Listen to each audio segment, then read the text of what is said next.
ముద్రగడ పద్మనాభం గారు వైఎస్ఆర్సీపీ పార్టీలో చేరుతున్నారని 100 కథనాలు. ఇప్పుడు ఆయన చేరట్లేదు, టీడీపీతో చేరుతున్నారు, జనసేన పవన్ కళ్యాణ్ ఆయన కలుస్తున్నాడు అని. ఇంత టైం వేస్ట్ చేయడం దేనికి? ముద్రగడ పద్మనాభం గారు ఏమైనా ఒక స్ట్రీట్ పొలిటీషియనా? ఆయన ఒక ముఖ్యమంత్రి అభ్యర్థి. ఆయన మూర్ఖుడా? పవన్ కళ్యాణ్తో పాటు కాపుల విరోధి అయిన వంగవీటి రంగాను చంపించిన వారి పార్టీలో చేరటానికి అలాంటి ప్యాకేజ్ స్టారే అయి ఉంటే ముద్రగడ పద్మనాభం గారు ఎప్పుడో ఆయన ముఖ్యమంత్రి అయిపోను. ఆయన కాపులకు నేత.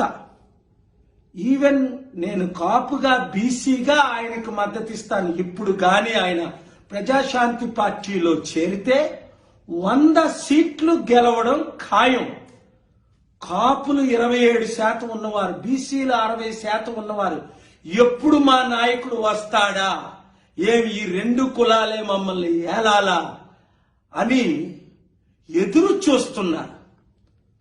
కనుక ముద్రగడ పద్మనాభం గారు మీరే డైరెక్ట్ గా మాట్లాడి, నేను టీడీపీలో చేరట్లేదు, ప్యాకేజ్ స్టార్ పవన్ కళ్యాణ్ జనసేన పార్టీలో నేను చేరితే ఆయన కాపులందరినీ మళ్ళా తెలుగుదేశం పార్టీలో చేరితే ఇంకా కాపులకేముంది?